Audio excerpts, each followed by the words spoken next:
The first module in the second half of the course dealt with communications, conflict, and negotiations. So three distinct sections in this.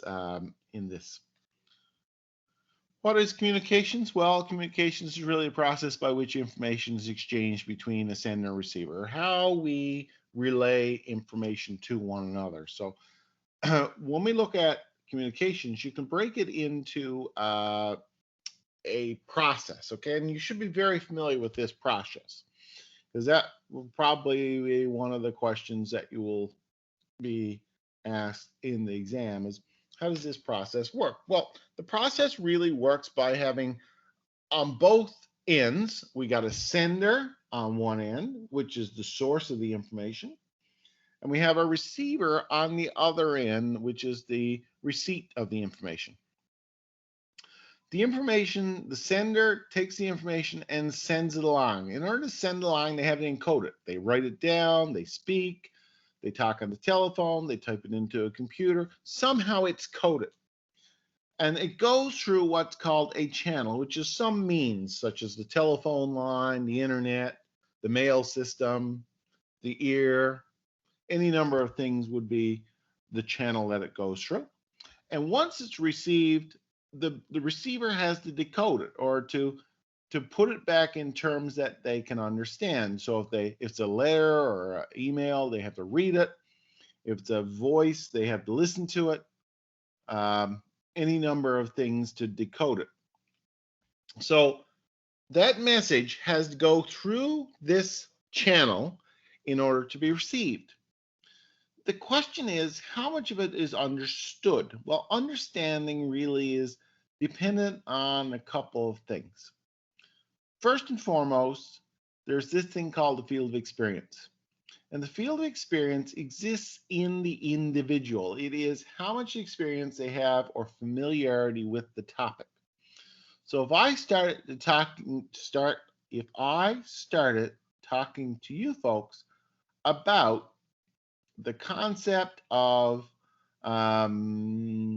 building a strategic plan, okay, a strategic plan. I would suggest that most likely you haven't had any experience with building a strategic plan before. So when I talk about consultations and doing an environmental analysis and that sort of thing, it might be voodoo to you because you've never had to do it. So your field of experience is different than mine where I've had to do it. So I can relate to some of these things, the buzzwords, the technology, the process. I can relate to that. You can't. Because of that, your understanding of what I'm talking about is going to be somewhat limited because we don't really have a good match in terms of the field of experience. And you can see the match in this overlap section. Really what we need to do in order to get communications is to have a good overlap of commonality of field of experience between the sender and the receiver. The second major issue that affects communications is this concept of noise, which is how much attention is being paid by the receiver. Maybe the receiver has something else on his or her mind.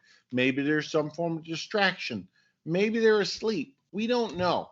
But all of those things effectively would count as noise or impacting the ability of the receiver to get the message that's being sent. With those couple of features in place, that's going to affect how much of a quality we have in terms of the fidelity of the message. Do we really hear it? Do we understand it? Is it accurate?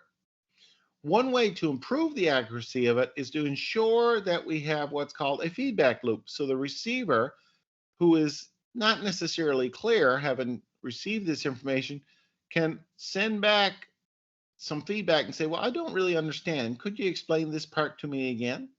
So this allows for better communications when you have this feedback loop. But noise and experience, each individual sender and receiver experience, are certainly going to have an impact on how that communications is understood.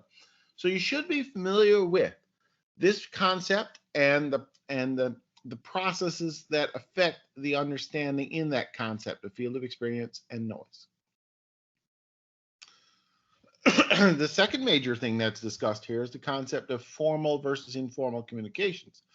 Formal communications is the official method of which information is shared. So the organization is going to determine what exactly is defined as formal information channels, meaning that the boss will send out an official email that defines what's happening. That's what's called formal, because it flows through the organization from people who should know to people who need to know. Okay, so it is an official form of communication. Lots of organizations have official forms of information, be it a direct telephone link to their employees, an email system, memos, whatever. These would all be considered official forms of communication. And they have some sort of order, set of rules, procedures to them that in order to make them official, this is the boss sends it out, and he always sends out a message on Friday afternoons to say what's happened this past week and what happens next week. Okay. And so it's not what we would consider as personal communications. It tends to be a blanket type of information.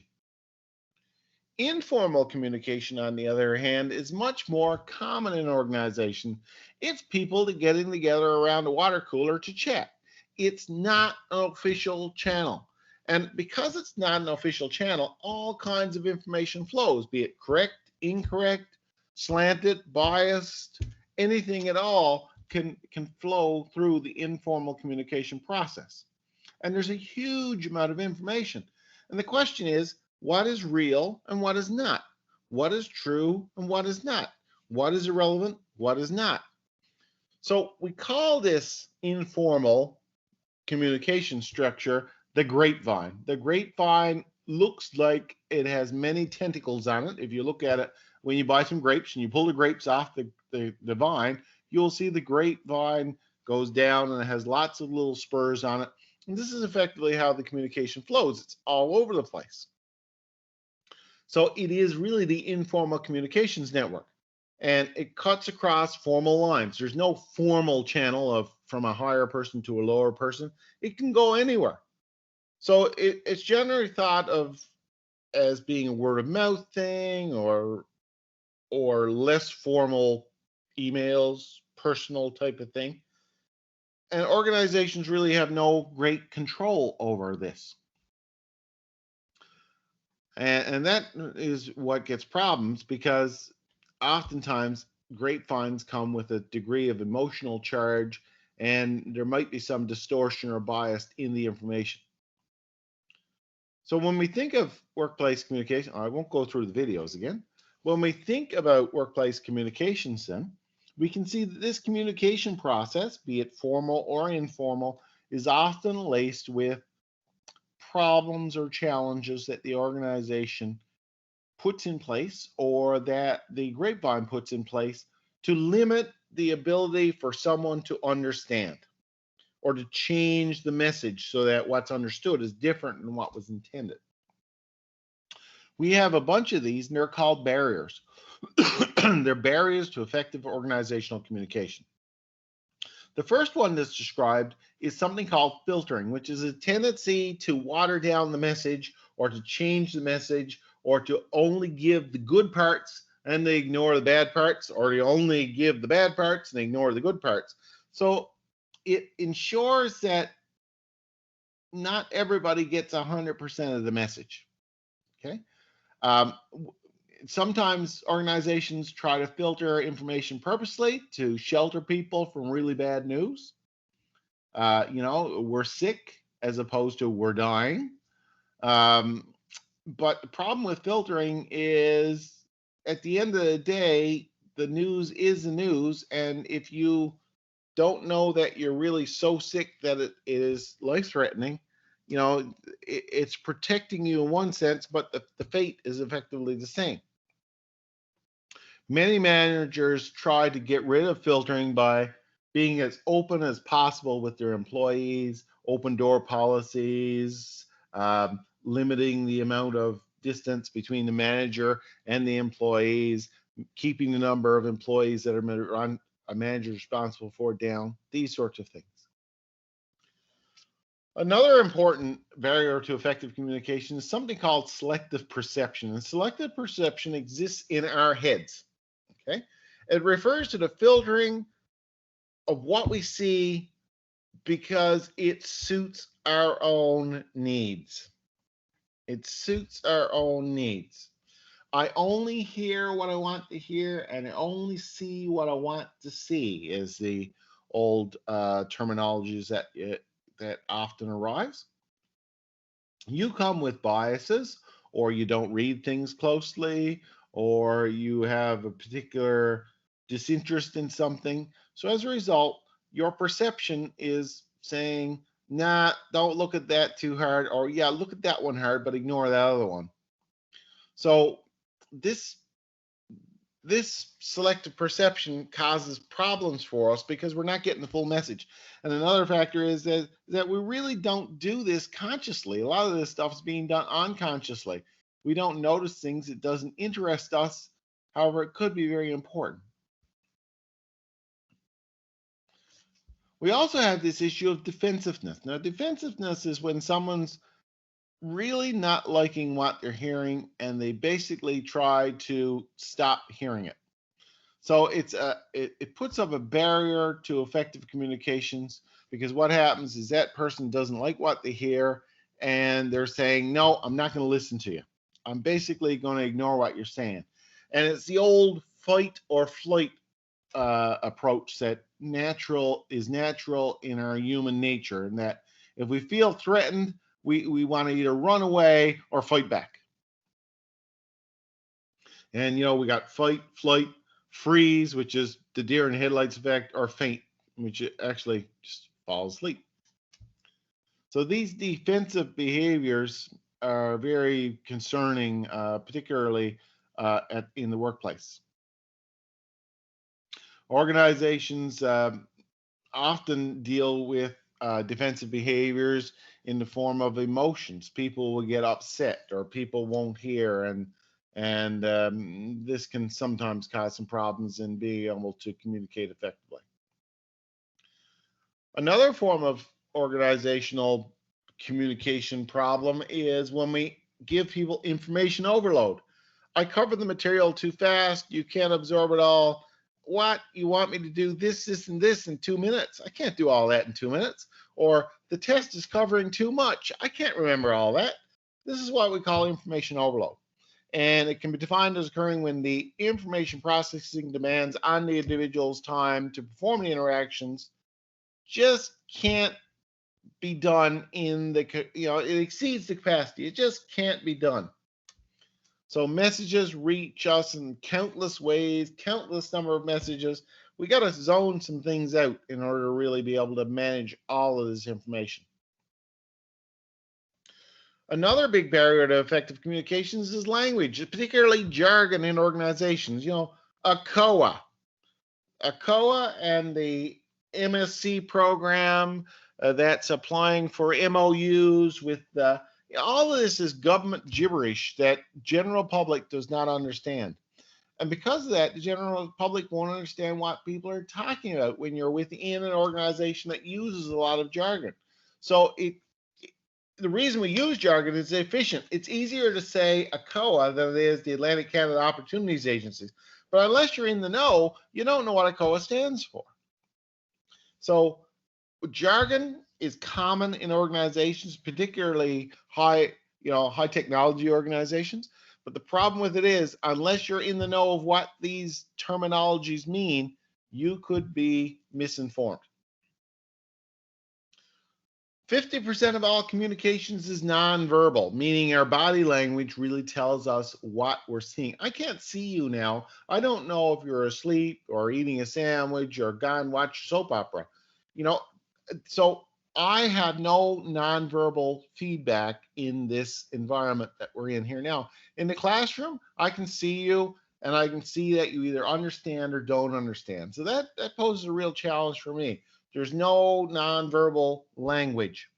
And nonverbal language, as I say, makes up about 50% of the communication system. We can communicate so much better if we can get these nonverbal cues. And effectively, we have to find systems that allow us to do a better job at relaying nonverbal language to people to see if communications is effectively working or not working. Okay, so I won't go through that video again. Gender plays an important difference in communications too. We were talking about this the other day with regards to the municipal elections, which are coming up in the fall. I can't overstress enough the fact that, women and men may see things slightly differently, may approach problems slightly differently, may understand things slightly differently. And it's important when we have decision-making bodies like town councils that we have a good balance of men and women on them because of the fact of these differences. And communication style is part and parcel of these differences. Women tend to be more nurturing. Men tend to be more forthright. Sometimes a nurturing approach is better, and depending on the situation. So you're losing this communication ability when you don't have the right person delivering the message. So gender differences make a huge, huge impact on how information is communicated, how effectively it gets communicated, and some of the problems that result in understandings because of miscommunications or miscued due to gender differences. So it's important to recognize that people have different linguistic styles and we got to adapt to that flexible style whenever we talk about different languages, different languages, different genders. Across cultures too, often communication is very different. Certain cultures will, especially nonverbal communications, certain cultures are very different with regards to how they communicate nonverbally. And as a result, if we're dealing across cultures, messages can get confused very easily. So communication across cultures poses many challenges. It tends to magnify the difficulties encountered even with a single culture. Many failures between members of different cultures stem from the problems of cross-cultural communications. We got language differences, for example, the fact that you don't understand the other person's language or their tone. Nonverbal communications comes into play, what facial expressions mean. Gestures, how gestures can be perceived. Gaze, how someone looks at someone. Touch, some cultures are very touchy-feely, others are not. Etiquette and politeness across cultures. Some cultures are very rash and harsh.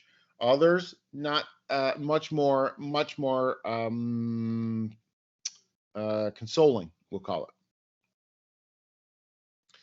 And there's a lot of differences in social conventions across cultures. For example, what people wear, how people greet one another, business dealings, how loud they speak, how on time they are, how fast they, the pace of their life, the practice of hiring family members or not hiring family members. All that comes into play and is all different across cultures, and this causes problems for people. So the cultural context is very important. And one of the things that governments need to do, especially when they're dealing internationally, and businesses when it deals internationally, is to appreciate the other culture and have an understanding that what you say and do can have different implications for different cultures. We also talked about computer-mediated communication. So here we are living this example here. Email, text messaging, chat systems, teleconferencing, video conferencing, commonly classified as computer-mediated communications. So you know for yourself that if you send an email, you cannot communicate the same richness of communication as you can by talking to someone. So words are very important, but they're easily misconstrued in an email. So computer-mediated communication tends to be not as effective as face-to-face. So most research is focused on chat-type group discussion support systems like what we got here that rely on text-based computer conferencing to generate ideas and make decisions. Such systems have been shown to enhance the sheer number of ideas. You get more brainstorming because of people are more anonymous out there and they're more able to speak their minds. So that's a positive thing. On the other hand, the actual what people are saying may be misconstrued. So we got a lot of computer-mediated communication improvements over the last little while. The technology is improving a lot. There's a lot of focus on this, particularly in a pandemic. And once this is all said and done, I don't think people are going to be as willing to fly all over the world anymore, and that computer-mediated communications is going to get much more common.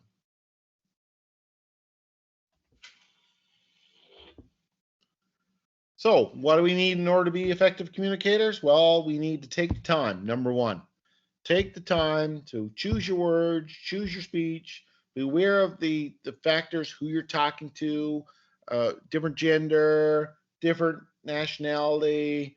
Are they same age? Do they have the same field of experience? That makes all the difference. So you need to take the time to know who your audience is. You got to be accepting of the other person. Empathy is important as opposed to ramming it down someone's throat. You need to be able to understand where the other person is coming from.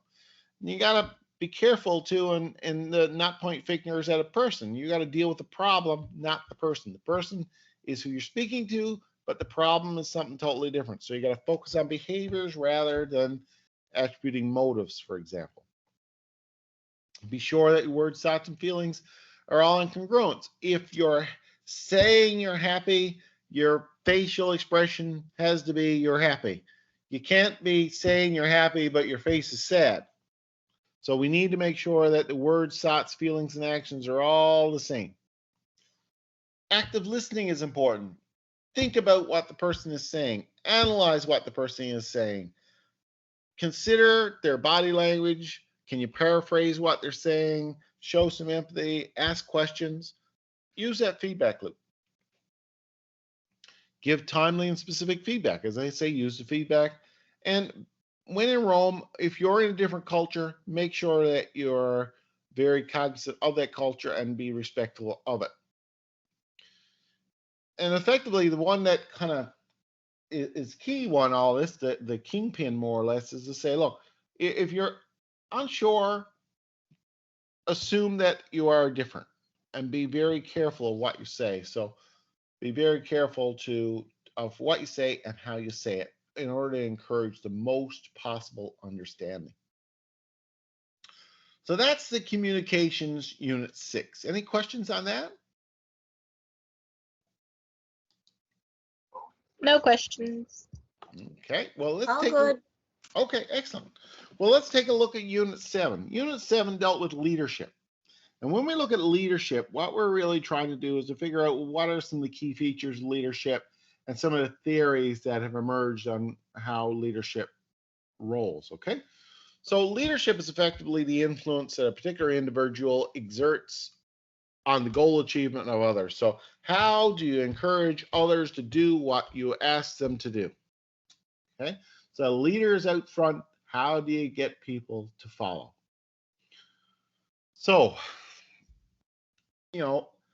this influence has to be focused on the organization and the organizational goals as opposed to on the individuals. Sure, you're influencing individuals, but the goal is to get people to work towards the goals of the organization. So you think about leadership, and I think it doesn't take very long for us to think about people that we've seen in good leadership positions and what they do well. This quote here by Sheryl Sandberg: leadership is about making others better as a result of your presence and making sure that the impact lasts in your absence. So, there's a lot to be said for that, is making people better. So how does leadership differ from management? Well, leadership is very much focused on establishing a direction by developing a vision of future and then aligning people by communicating this vision and inspiring them to overcome hurdles. And in other words, work with the leader to develop a following base.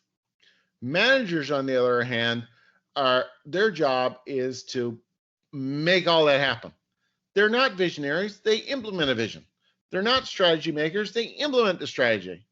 So the leaders are the ones who comes up with the ideas and whose job it is to inspire. Managers are designed to do the job. So implement the vision, implement the strategies, provide the leaders with information, coordinate the staff, and more or less focus on the day-to-day problems.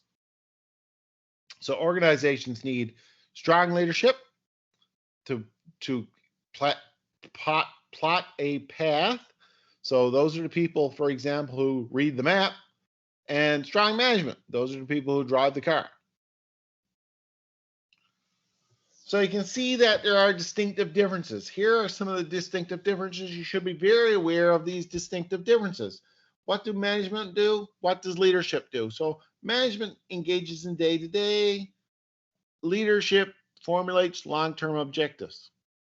Management exhibits supervisory behavior. Leaders exhibit leading behavior. So it's kind of follow me along here.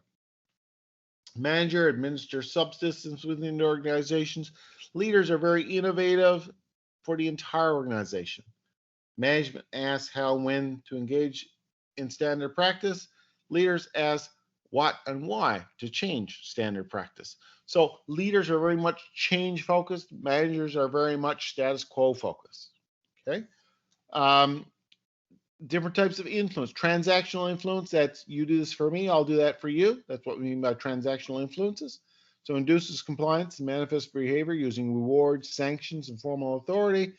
Leadership, on the other hand, uses transformational influence, same thing, but it induces change in values, attitudes, and behaviors using personal examples and expertise. Management relies on controls. Leadership, on the other hand, empowers strategies that the followers internalize. So it's more or less internal as opposed to this one, which is external. Management is focused on the status quo, whereas leadership is focused on challenging the status quo. So if we ask then what type of research has been done, what have been the themes that have come up? Well, generally, the two themes that have come up is what leadership skills contribute to making an effective leader. So what is an effective leader? And how can we predict whether a leader is going to be successful or not? So there's been a lot of work done on this concept of leadership traits. Okay, traits are the individual characteristics such as physical characteristics, intellectual ability, and personality. While many traits are not related to leadership, research shows some traits are associated with leadership, although the connections are not all that strong. So there's been some work done in that in the early years of 1900.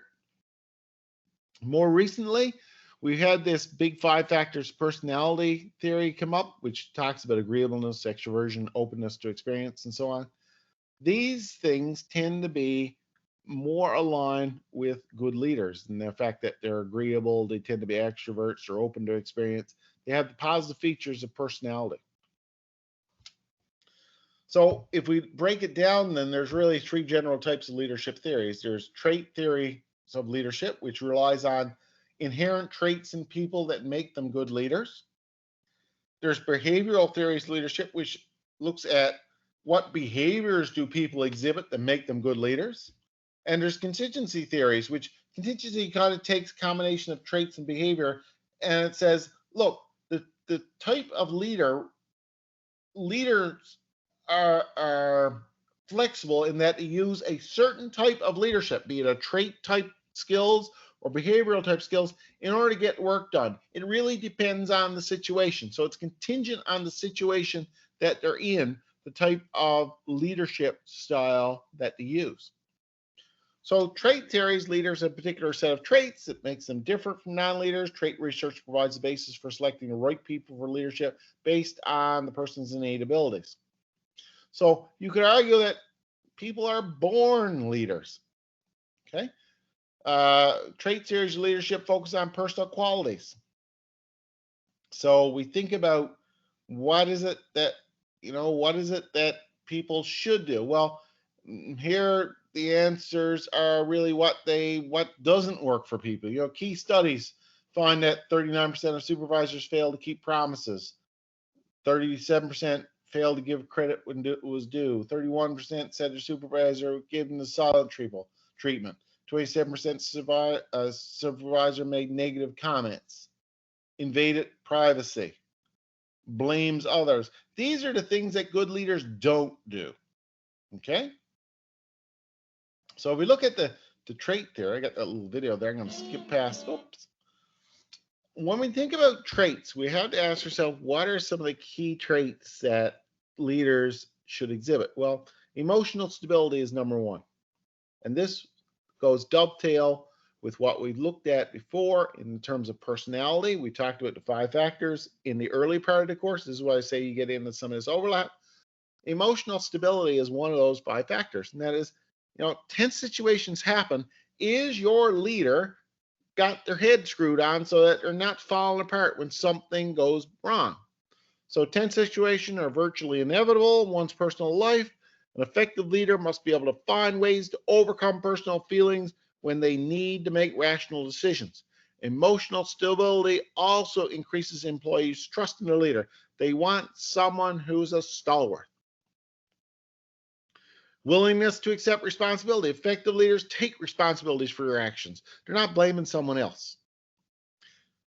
They're action-oriented thinking. They're thinking all the time about what do we need to do in order to achieve a particular goal. So they're very much doing focused, action focused.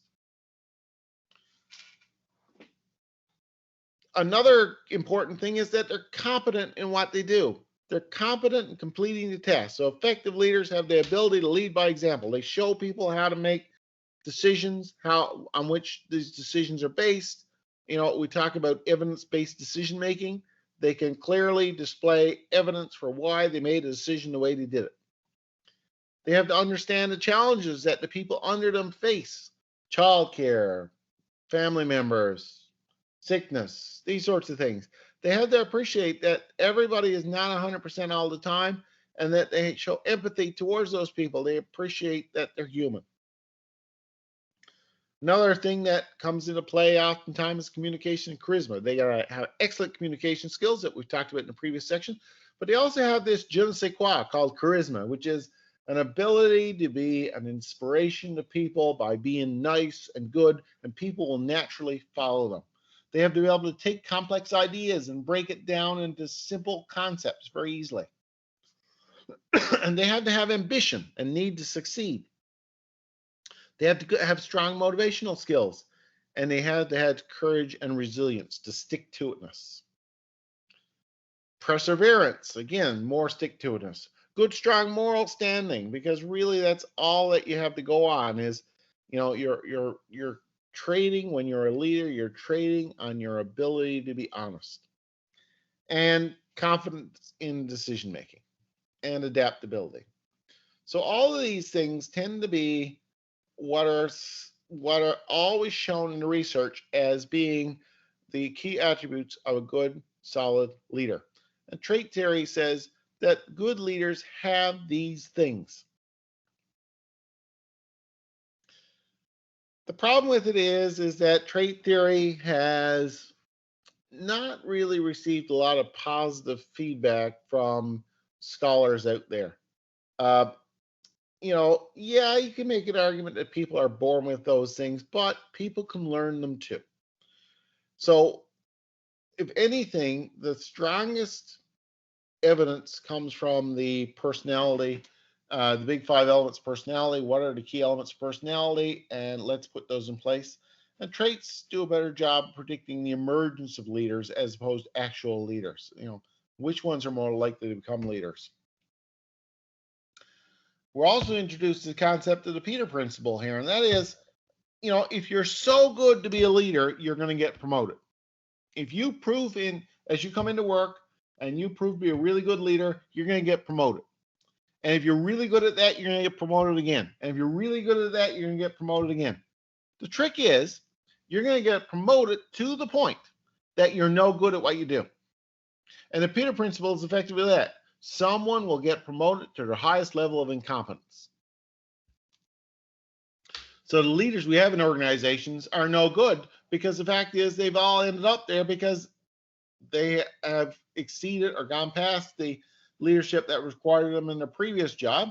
Now they're at this level because, well, you know, they're not very good at that level and they got to work at it. So what are some of the limitations that were cited for the trait approach? First, difficult to determine traits. Second, we have a few clues about what leaders actually do to influence others successfully. And third, the most critical problem trait approach to leadership is the failure to take into account the situation in which leaders find themselves. We also have the second major group of theories called behavioral theories, and the purpose for particular behaviors make for better leaders. So behavioral theories imply that good leaders can be developed. So trait leadership is you're born with it. Behavioral is more or less you learn it. So if we look at behavioral theories, behavioral theories, two key dimensions came out on this. First, there's something called an initiating structure, which is really a focus on the task. So key behavior that we would see leaders do is, okay, here's the task, here's what we need to do it. Can they do that very well? That's what's called their initiating structure. Are they good at initiating structure? Some leaders are really good at that type of thing, task focused. Now, the problem with that is that they're very much focused on the job, but probably not so focused on the worker. Okay? So the behavior is there to get the job done, you know, so that behavior assigns the group members to a particular task, expect workers to maintain different standards of performance, emphasizes the meeting of deadlines.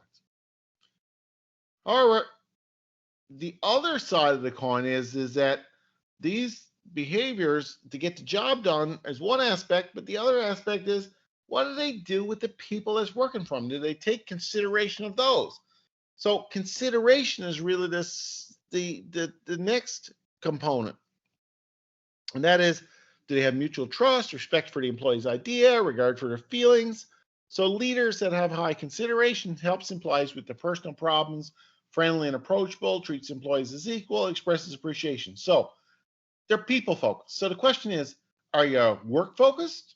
Are you people focused? If you were to think about those two extremes. So where is the leader? And really, you know, leaders need to walk that line between being concerned for people or concerned for the results.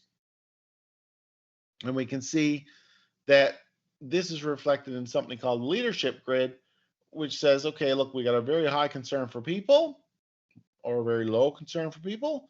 We got a low concern for results or high concern. And depending on where you fit, you're going to be considered a certain type of leader. So with that, we start moving into more of a thought about, well, how does behavior depend on the situation? And really the situations that leaders face provide some insights into when leaders should be more job focused or more people focused. Okay, so when subordinates experience a lot of pressure because deadlines are unclear tasks, leaders who are people oriented will increase employee satisfaction and performance. When the task is interesting or satisfying, there's less need for leaders to be people oriented. When it's clear how to perform the tasks and what goals are, leaders who are people oriented will increase employee satisfaction. When people don't know what to do or individuals do not have knowledge or skills, it's more important that leaders be focused on the people. And this really then leads into this contingency theory that says, look, a leader needs to be aware of the situation and apply the particular, be it people focus or be it job focus, accordingly. So, you know, the situation or contingency theories of leadership try to isolate critical situational factors that affect leadership differences. So, you know, is it the right way to structure a task before it's performed? The quality of the leader's power, clarity of the employee's roles, group norms, information availability, employee acceptance of the leader's decisions, employee maturity. These things all are what are called situational, and leaders need to be aware of that whenever they put it into play. So the contingency approach is really focused on that. We looked at these here as models for the various contingency type considerations. The Fielder model was the one that we looked at most. The Fielder contingency model proposed that effective group performance depends on a proper match between the leader's style and the degree to which the situation gives the leader control. Okay, so we looked at that. I don't need to get into the detail of Fielder's contingency model, other than the fact that it really depends on the situation that they find them in. So you should be just aware of Fielder in terms of that was the major focus of that situation. The other one was Hershey and Blanchard. Again, very similar. It says successful leadership is achieved by selecting the right leadership style contingent on the follower's readiness to accept them. So are the followers willing? Are the followers unwilling? And so on. The path goal says, do we have a clear path to the goal? If the path to the goal, whatever we're trying to do, is very clear, then we don't have to worry about being such a good task leader. If the path to the goal is very unclear, we need to be very focused on the task.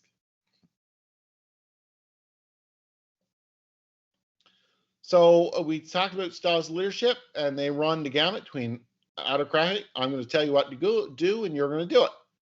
And democratic, which is let's all chat about it and see what we can come up with. Laissez-faire is I'm not going to bother to lead you, you're going to lead yourself. Transactional is very focused on getting the job done, the transaction, and transformational is to bring about change. So the last section deals with charismatic leaders, and what the role does charisma play? Well, charisma plays it really, thinking about being able to describe your vision and how you articulate it. Your charisma is going to have a power of people to understand it. Are you a really good communicator? Willingness to take personal risks, sensitivity to followers' needs, and unconventional behavior. So we've looked at these, and I think that that is key. There are some potential substitutes. We talked about groups, for example, being potential substitutes, or if the job is routine and people are quite capable of doing it, they don't really need leadership. So experience, professionalism, the type of jobs, these types of things are going to have to make a difference with regards to substitutes. So those are the key things that you should see in the leadership chapter. So we looked at 6 and 7. Today I wanted to take a look at 8 and 9, and these are the primary targets for the final exam.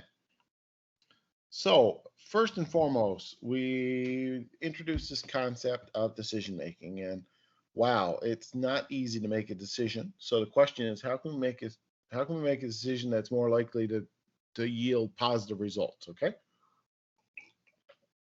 that's what it comes into.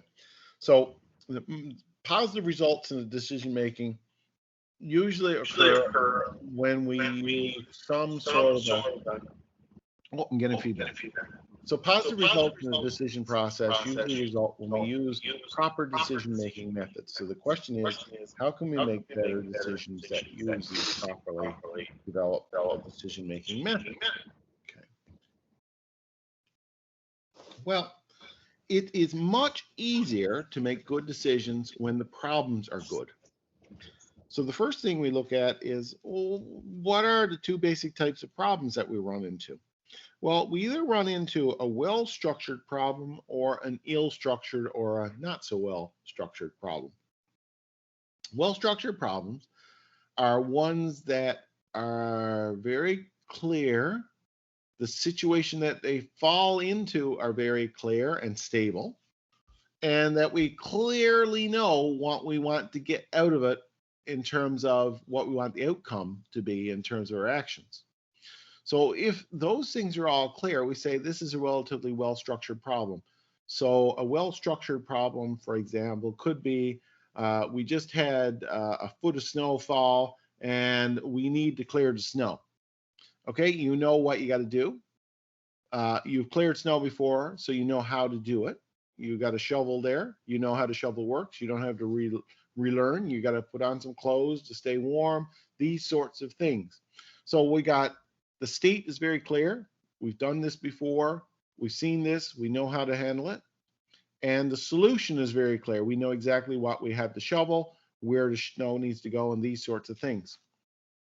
So these problems are the ones that we love because really we see them all the time. They're fairly familiar and we can solve them very easily. So in order to make those problems really simple, what we tend to have is something called standard operating procedures, or SOPs. And standard operating procedure is a written down procedure for how to resolve these fairly common problems. So step one in clearing snow is put on your winter boots and dress for winter. Step two is walk outdoors, look for your shovel. Step three is lean over, dig the shovel into the snow, lift snow, throw snow away. Repeat repeatedly. Okay, that's a standard operating procedure. Unfortunately, the problems that we tend to worry about are not the ones that are structured. The ones that we tend to worry about more are ones that are very poorly structured or ill-structured, uncommon, first time, probably never have to do it again. No, it's sort of like a COVID problem. If you can imagine Janice Fitzgerald and the situation that she was into with regards to COVID, it was a very ill-structured problem. We didn't know what to expect from it, especially if we go back to last March. We didn't know what to expect. We had no history on this virus. We didn't know if it was good, bad, or indifferent, what could happen to us, how easily it spread. Very ill-structured problem. And those problems are the ones that are most dangerous, particularly when people's lives are involved. So they're unusual, they're complex, high degree of uncertainty, and solving them requires a great amount of consideration and effort. So that decision-making effort in those problems really comes down to having some sort of a methodology for best resolving these ill-structured problems. And this methodology is called rational decision-making. Effectively, rational decision-making is a method that we use in order to resolve ill-structured problems. Okay? So effectively what it does is we got to recognize the problem, number one, and then we look for as much information as we can on the problem, generate as many alternative actions as possible, evaluate each of those alternatives, pluses and minuses of each one, and based on which one has the most pluses and the least negatives, that's the one we're going to select. So that's the chosen course of action. And then we implement a solution. If that solution works, great. If it doesn't work, we go back to the drawing board very quickly.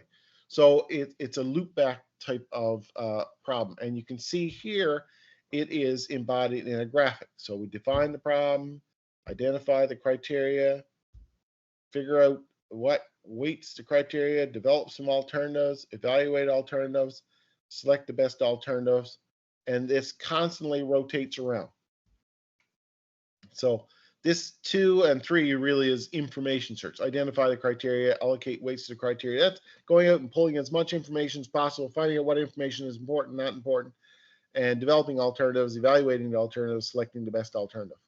So Janice Fitzgerald went through this situation last March, where we had to define the problem. Well, we got this COVID issue coming in. We got to identify the criteria. What are some of the information items? You know, what is it? Where did it come from? How does it spread? How can it be stopped from being spread? As much information as we can pull down. And then we say, well, what bits of that information is most important? That's what we're going to use to base our judgment on. So for example, the spread issue was of a high importance here. So we developed some alternative course of action. And in terms of the immediate course of action last year, it was to shut everything down. stop the spread. That was the best alternative that was really looked at in terms of what possible alternatives were. In the United States, under Donald Trump, the alternative that was selected was do nothing. And we saw the impact of that. We evaluate constantly throughout stages 5 and 6 by saying, okay, if we put that alternative in place, does it work? Is it creating the desired result? And if it's not, we repeat the problem process all over again. Of course, we have some rational decision-making assumptions that we make. And, rational decision-making by definition needs to be rational. So we need to have some basis of which to make a yay or nay choice. So these issues come into play that affect the rationality of it. How clear is the problem? If it's not very clear, it's very hard to make a rational decision. If we don't have a clear understanding of various options, if we don't have some options that are clearly better than others, do we have clear preferences? Do one thing show up or not? Are there constant preferences? If we run this model several times, do we get the same results? What type of time constraints do we have? Can we take lots of times to consider this, or do we need a decision made in 0.2 milliseconds? And what is the maximum payoff? Which one will give the most cost-benefit analysis? So the reality is that rational decision-making is not always as rational as it could be, because we run into some problems identifying alternatives or clear alternatives, or we don't have enough time. These things come into play that affect how rational we can be. And this is where we run into this concept of bounded rationality. Our rationale is limited because of these constraints. So we have to make a decision quickly, or we have to make a decision based on not all complete information. So bounded rationality can cause some problems. So we just don't have all the information of which to make a decision. And because of that, we run into some problems. I won't go through the videos again. I'm just going to hop down on these. And, we saw, for example, the Cougar case, we had, not complete information. Let me go there. So some problems can come about because, okay, we got this constraining that's causing this bounded rationality. What are some of the issues that kind of impact how well we can make decisions under these constraints? Well, emotion and mood have an effect on decision making. We think about our emotions. How upset are we when we're trying to make a decision? Or, are we in a good mood or a bad mood? That's going to have an impact, and it's going to affect this intuition that comes to making good quality decisions. So, if we think about people in positive mood tend to remember positive information. Those in a negative mood tend to remember negative information. That's going to affect the decision. People in a positive mood tend to evaluate objects, people, and events, where those in a negative mood tend to make more negative evaluations. People in a good mood tend to overestimate the likelihood of good news, and people in a bad mood tend to overestimate the likelihood of bad news. People in a good mood adopt simplified shortcut decision strategies, whereas in a bad mood, they tend to make it more complex. So positive mood creates productivity, creativity, and innovative decision making. Bad mood, no. You want to do the same thing over again and expect different results. So the impact of mood and decision making is not necessarily dysfunctional, but it often is. So if we have excess optimism or excess pessimism, it can cause us to go down a wrong road. People who are just overly optimistic, for example, will ignore negative factors. When they launched the space shuttle in January, of 1986, they were optimistic. Yeah, we've done this before, we've done it again, piece of cake, let's go off. And the rocket blew up. So these problems in our own mind with regards to decision making are often referred to as biases. And biases come in that are of different types. The first one is overconfidence bias. It's being too cocky. The United States, for example, back in the early 1960s, 1963, the Russians started to put nuclear weapons in Cuba. And the Americans said, "Listen, Russia, if you don't stop putting nuclear weapons in Cuba, we're gonna nuke you. We're gonna push the button, and that's not going to be very good." The world came to a brink because of that. The Americans were overconfident that the Russians would back down quickly, and the Russians didn't.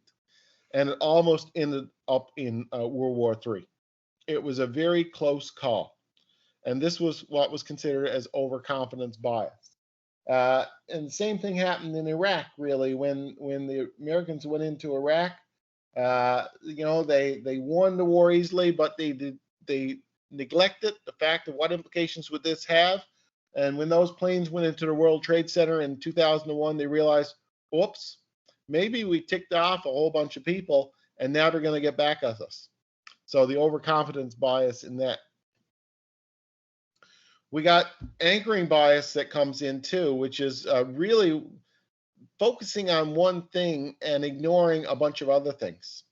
So common human tendency to rely too heavily on the first piece of information that comes up, one thing, and ignoring everything else.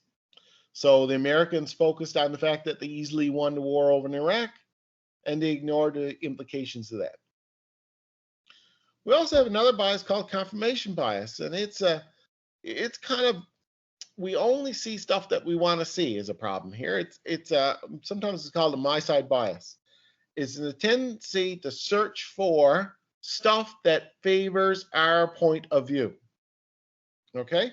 If, for example, we said we can easily win a war against the Iraqis, and here's why: they don't have very good weapons. They got old equipment. They don't have a lot of well-trained army, that sort of thing. The Americans all looked at those factors, and those factors really didn't prove to be right. They were wrong, and there was a lot more resistance than they ever considered.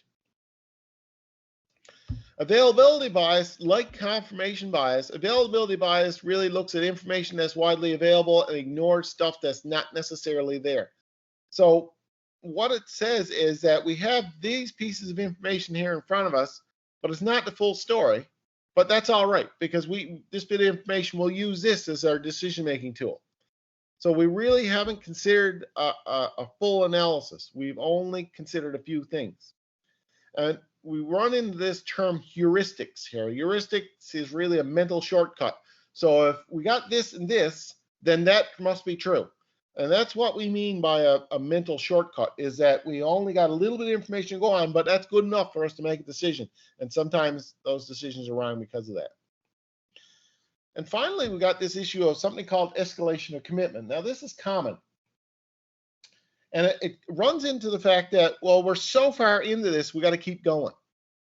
So Muskrat Falls, for example, when we realized that it was probably going to get a lot more expensive than what we first considered, we were so far into it, we said, well, we got to finish it. That's what's called escalation of commitment. And it's human behavior to say, if we started something, we don't want to admit we're wrong. We keep on going. And we continue it rather than alter course. So those are some of the issues that affect this whole concept of rational decision making. Now, having talked about decision making, one of the things that we can ask ourselves is, can we make decision making better, more rational, if we had more minds in place? So we get into this topic of group decision making. And effectively, this means that instead of one person making a decision, you have many people trying to make a decision. That comes with some advantages, and it comes with some problems. Okay? Groups and group analysis tends to create or generate more information because there's more people researching it. You got more points of view because there's more people involved. You'll probably end up with a better quality decision because there's more people with more information. It's probably going to be more accurate. It's probably going to be more creative, and it's probably going to get more acceptance because more people are involved. The downside is, though, because of all those things, it also takes a lot longer to come up with a decision. And it is slow, and sometimes you just don't have the time. You got to make a decision quickly. So it's not very efficient. So here are some of the key things just fleshed out. Again, the quality, the acceptance, the fact that the responsibility is shared amongst the group so that no one person is going to get singled out for punishment if things go wrong. You're going to get better solutions, more solutions. The group members come with skills, each with different sets of skills that might be relevant and increase the amount of analysis that's brought into it. There's a longer memory for facts when more people are involved, more people will remember stuff, and individual judgments can be combined. But as I say, it takes more time. Oftentimes there's conflict within the group because people are disagreeing. Some people might dominate the decision making. And we run into this problem that was a terminology that was invented back in the 50s called groupthink. And groupthink was, we talked about groups earlier on in the semester and how groups are formed, they storm, they norm, they perform, and they adjourn. And what happens in groupthink is when the group norms, in other words, when it hits that norming stage, everybody starts to work together. The problem with everyone working together is they all start to think the same. So that level of critique or that idea of someone storming by saying, I disagree, is gone away. And the groups tend to lose their ability to critically evaluate decisions.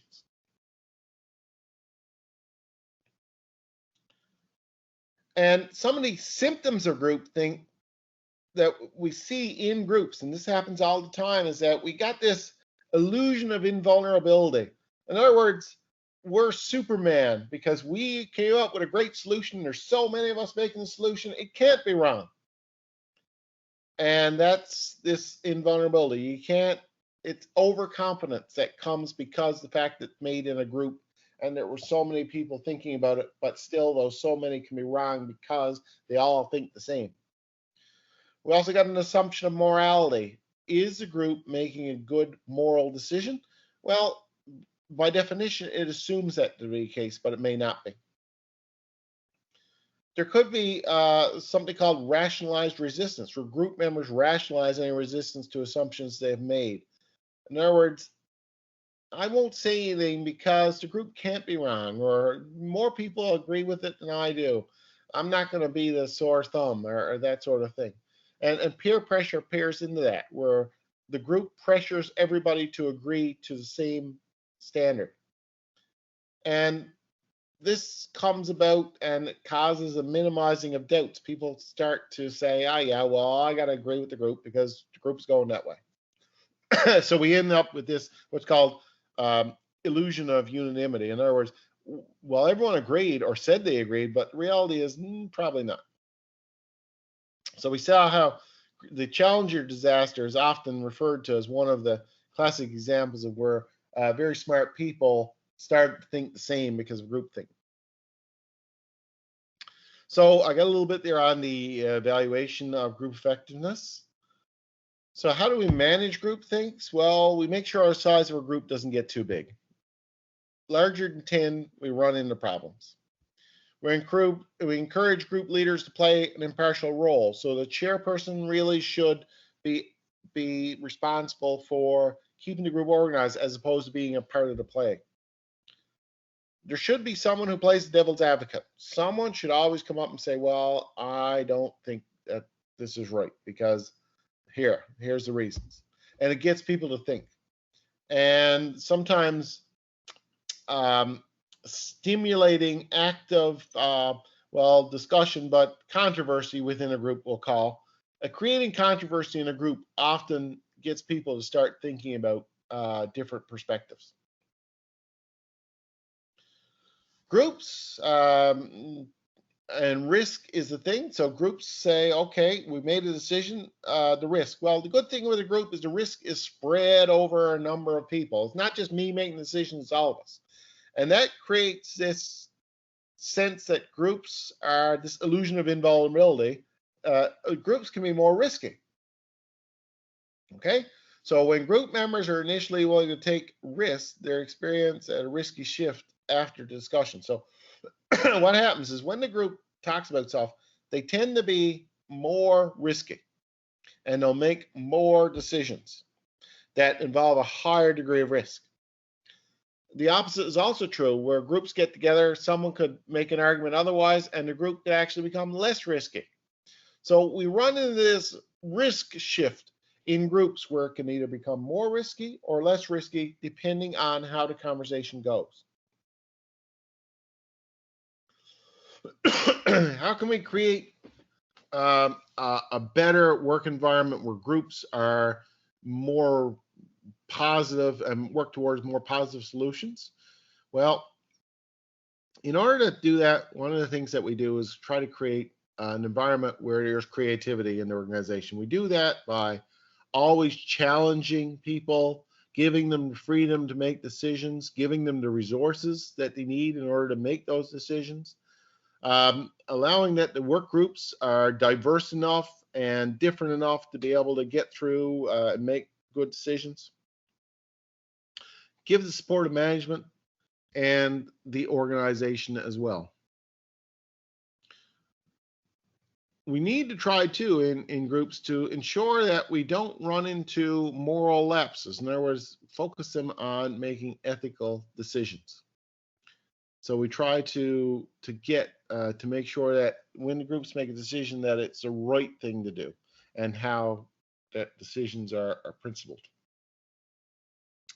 Now, so we're looking at this ethical decision making just in terms of terminology. There's a concept of locus control, which is really how much control you have over your own situation. You perceive that you have over your own control over your organization. The organizational environment, which is within the organization, is it positive? Is it encouraging people to do good things, encouraging people to do bad things? And so how can we reduce biases and errors in decision making? Well, the key thing, focus on goals. What is it we're trying to do here? Look for information that disconfirms your beliefs. In other words, always think critically of anything you believe. Is it right? Should it be right? Is there information that supports it? Is there information that refutes it? Make sure you look for as much information as possible to not only confirm your beliefs, but to challenge your beliefs. Don't create meaning out of random events. When things happen, don't try to knit them together necessarily. Don't attempt to create meaning out of coincidence. And keep as many options open as possible. And finally, we got this issue of corporate responsibility. We talked about corporate social responsibility. An organization should try to improve their corporate social responsibility towards society. And we can do that by training leaders, stimulating controversy, doing more brainstorming activities, be it in person or electronic, and using this thing called the nominal group technique, which is a kind of a questionnaire type thing, which is systematically coming up with ideas, then evaluating them, narrowing them down, coming up with more ideas, narrowing it down, and how it can be put into place. Unit 9, the final unit, was really a couple of things that are related, and that is culture, and how culture impacts the second thing, change. So what exactly is culture? Well, culture is the shared values, beliefs, and assumptions that an organization has. It is not written down. It is not necessarily obvious to someone when they walk in the door of the organization, but as you begin to work there, you will see the culture of the organization once you're there.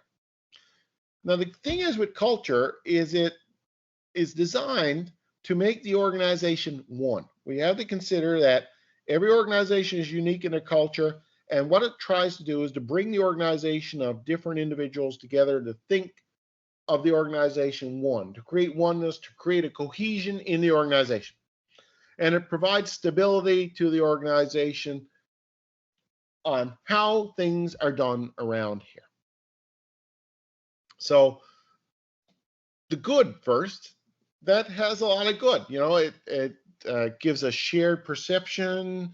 Everyone feels the same, so that everyone feels good about the same things, like the same things. And you know, it affects how innovative or risk-taking an organization is. It affects the attention to detail in an organization. It affects how we have views towards outcomes. It affects views towards people in the organization. It affects team orientation. It affects how aggressive people are, and it affects the stability in an organization. So culture plays a huge, huge role in organizations. Where does culture come from? That's, you know, okay, so culture is so important. Where does it come from? Usually, normally, it comes and emerges like the lava out of a volcano. It comes from the organizational founders. The founders who start the organization really create an organization with a certain culture in mind. Hardworking, honest, fresh products, wholesome, customer service. These are the things that the founders tend to build into the organization. Now, the question is, how do you keep those positive things going? Well, culture is all about keeping those positive things going. So what are some of the things? Well, artifacts, which is really aspects of the organizational cultures that you can actually see. You know, if you're an organization, you can see Henry Ford and the Model T. You know, that's really an artifact of Ford. Or you could think of Bombardier and the first Skidoo snowmobile. Or you can think of Elon Musk and his Tesla that got shot off into space. You know, these sorts of things are all artifacts of that speak to the organization. The beliefs of the organization. What do we believe here? We believe in the power of people. We believe in the power of ideas. We believe in the spirit of humankind. We believe in, if you're Pratt & Whitney, you believe in dependable engines, you know? And the values, what values are these stable, long-lasting beliefs? We value hard work. We value people who dress in blue suits. We value women. We value people from different cultures. And they're the assumptions as well that are built into organizations, the taken for granted notions. So all of these things bubble up. And how do we keep them going? Well, rituals. The Walmart chant, for example, is a ritual. Every morning they get together and they have a little Walmart chant. Yay, we're here to serve the customer. It reinforces the beliefs, values, and assumptions. Stories, telling wonderful stories about the founder and how they worked so hard and how they overcome adversity and they made the company as it was. The material symbols, having a museum or a logo that resembles the very first item that the company ever made. And the language, the types of language that we use in the organization, the codes, the symbols, the jargon, that sort of thing is all part of this. So, you know, we looked at Tim Hortons and how that comes in. And this organization of how culture forms is really important. You know, the founders drive and they select people that share that same philosophy in top management, and new people that come in are what's called socialized to those views, and then the organizational culture continues. Certain cultures are easygoing, certain cultures are not so easygoing. So what does it do? Well, it creates a boundary defining role. We know us from them. We can certainly tell us from them. It conveys a sense of identity. It helps create commitment. It enhances stability. You know, if you look at Newfoundland, for example, Newfoundland has, we hear tell the term that Newfoundland has a strong culture. Well, you know, what does that culture function do? Well, it provides a boundary defining role. I'm a Newfoundlander. I'm not a Nova Scotian. I'm not an Ontario, and I'm not someone from BC. I'm a Newfoundlander. It's a very boundary defining role. You are or you aren't. It conveys a sense of identity. I think Newfoundland culture certainly tries to do that. You know, what is a Newfoundlander? It creates commitment. I can't wait to go home, but I loves to rock. It enhances stability. Well, I'll do anything. The fighting Newfoundlander, you know, that image that we saw back in World War I. But culture, as we have seen, as particularly in Newfoundland, it's not necessarily uniform. Counties Bayman is a classic example of how it's not necessarily uniform. There are core issues in the culture, core values, a dominant culture, but there are also subcultures. You know, people from the West Coast, okay, you got over on the West Coast, you got the bit of French accent, right? Or people in Labrador, oh, we love the woods. You know, these sorts of things are subcultures in Newfoundland. Or, as I say, the Townie versus Bayman. So culture does all of those things that we talk about. Ooh, I'm going in the wrong direction. How do we keep a culture alive? Selection. From an organization's point of view, you hire the right people who correspondingly believe in the knowledge, skills, and abilities of your culture. They are the people that fit the culture. WestJet, for example, will always look at people when they hire them and say, do you fit the culture here? And they'll do a lot of work on to make sure that you do. The top management's job is to reinforce the culture. And when people come, they're socialized into the culture. They're told how things are here. In Newfoundland, if we look at Newfoundland, you know, this is going to become very challenging for Newfoundlanders. We don't get to select who comes here. There is no such thing as top management in Newfoundland. And socialization, yeah, there's a certain degree of socialization, but that socialization could also be considered as not very inviting. You got to act the way we do. And this is going to pose some challenges for Newfoundland culture in the next little while, because such a strong culture oftentimes is not inviting or not open to new people. So you can see that's the social glue, defines the boundary. We talked about these things. But here's the problem that comes with this strong culture. There's a lot of benefits to it, sure, but it does not facilitate change when change is necessary. It doesn't facilitate an increase in diversity, meaning people from different points of view, because the moment you get hired, you're kind of melting potted into the organization. This is the way we think. This is the way you should think. And in the case of when a company gets bought or it buys up another corporation, there's no guarantees that those corporations are going to fit well together because the cultures may be different. So culture brings about a big problem in change resistance. And in organizations today, change is critically important. So how do we keep a strong culture, yet at the same time change? That creates some big problems for organizations. So, you know, have top management people become more positive role models for that change, create new stories, new symbols, new rituals to replace the old ones, particularly in today's age, because some of the rituals may be considered as not appropriate in today's world. Select, promote, and support employees who espouse new values that we want to bring, and redesign socialization processes to align new values. We see this select and promote, support employees who espouse new values. We see, for example, women being put at the head of many organizations who are considered discriminatory against women. The military, for example. You know, the head of the military, the head of the RCMP are women now. Why we do? That's one way we can change the culture. We can change the reward system to encourage the behavior that we want. We can replace unwritten norms with formal rules. So, you know, culture tends to be unwritten. So let's make some formal rules. You can't do that. You can do this. Shake up the current subcultures through transfers. Basically change the culture. And work with peer group consensus for utilization, employee participation. Get everyone involved to change the culture.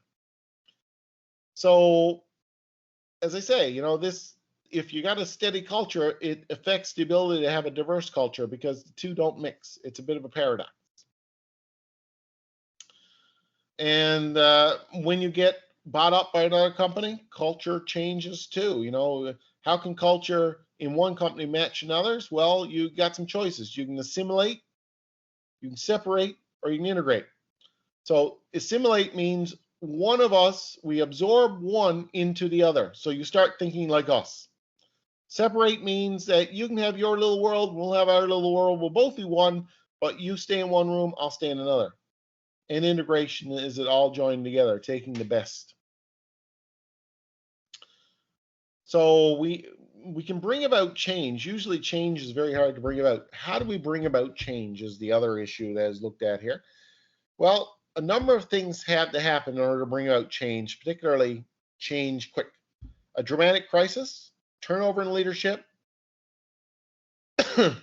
the age of the organization is going to affect how well it can change, and a weak culture can bring about change. So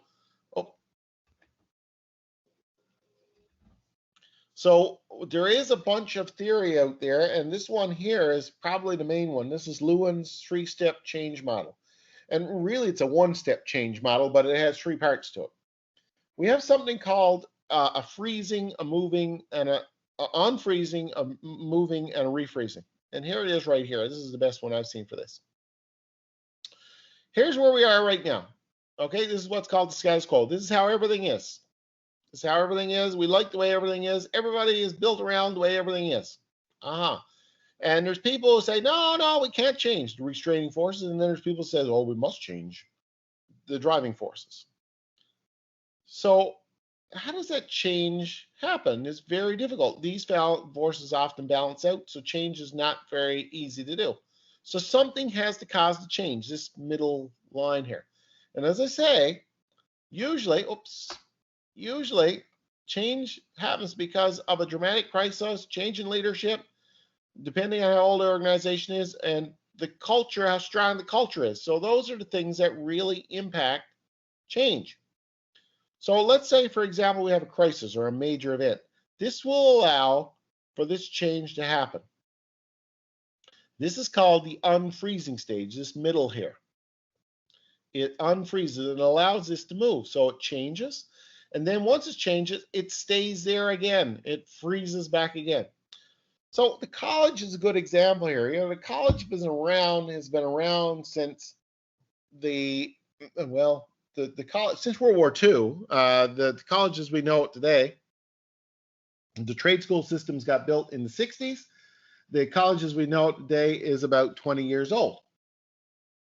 1986, 20 odd years old. But you know, how does the college bring about change? And this is an ongoing internally within the college. How do we bring about change? Update our courses, change the programs, these sorts of things. For example, in office administration, you're still learning to type, okay? Well, what are you learning on? You're learning on computers. Well, that's neat.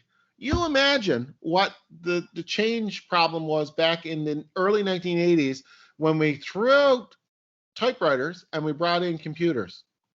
That was a major event. That was a major change event. And what they had to do there was to do a lot of retraining of the staff and how things will be done. That's what caused the unfreezing to get computers into the classroom. This past year, we've seen a huge change brought about very quickly because of this unfreezing created by COVID. We can't do everything online. We must do everything online. And now they're thinking about saying, should we do everything online permanently? So these situations happen because of some event and some people agreeing. So the culture had to change, or a traumatic event had to cause a change in order to bring in that unfreezing. So oftentimes we bring in something called a change agent. And this is something that most organizations need. There's a very powerful person that comes in and says, boss, we got to change. And who has the ability to get people to sign on to it. It's a very challenging job. So that person has to diagnose the problem, come up with some analysis for how to solve the problem, provide some feedback to the people, do the action. In other words, the unfreezing part needs to happen. And then we need to evaluate whether it worked or not. So we where do we go? Well, we really need, in order to do this, to figure out where we need to go. Here's where we are now. Here's the change we require. How do we know where it is? Where's the level to go? Well, what we need to do is we got to get people to think in really four major philosophies here, or four major things. Discovery. First of all, we have to identify what people think and the strengths of the organization. So we need to know what's going on in the situation right now. And then we got to dream about what would be ideal. So we got to figure out where we are now. And then we have to ask people, where would they like to be? Okay, so here we are now. Here's where we'd like to be. So there's the gap identified. So the design is how we're going to get up to that new level. And the destiny is the new level. Bringing about that change, how to make it happen, that's important. So these plans, so this guy Cotter came up with a plan for how can we make this change happen? Well, we established a sense of urgency as first thing. We got to create a compelling reason to change. You know, back in the 80s, these computers got to come in here and the typewriters have to go, because if we're teaching typewriters, nobody's using typewriters anymore, we're in trouble. That was really the situation. Form a coalition with enough power to lead to change. In other words, get enough supporters online to help move this forward. Create a new vision of where we want to go, how we're going to get there. Communicate the vision to the organization and empower people to implement that vision. So plan and create a reward system to get that vision changed, get the improvements made, and reinforce it. And this is where we run into the refreezing stage. Why do people resist change? There's all kinds of good reasons, and you should be aware of these change things. You know, people have a self-interest. I'm not going to give up my job. I like what I'm doing. Don't tell me I can't do that anymore. I've been teaching computers. I've been teaching typewriters all my life. I don't know anything about computers. I don't want to change. That's self-interest. Misunderstanding and lack of trust. You're trying to take my job on me. I don't trust what you're doing. That's something that's a problem. Different assessments. You see it that way. I don't. I don't see that typewriters are gone. Or low tolerance for change. There's a lot of people out there who just don't have a high tolerance for change. I've been doing it for 30 years this way. I want to do it for another 30 years. I'm not changing. So these are really what are considered to be the major resistance issues, and we have to learn to deal with those. You know, we need to deal with the cynicism about change. You know, people are more cynical about change when they're not informed, when they're not communicated with, and they don't see an opportunity in the change itself. So organizations tend to be resistant because structural inertia is like the Titanic. We're going in a direction, we're probably going to stay there for a while because the rudder is not that big and we can't turn that fast. Limited focus on change. Organizations are focused on the present, not the future, not change.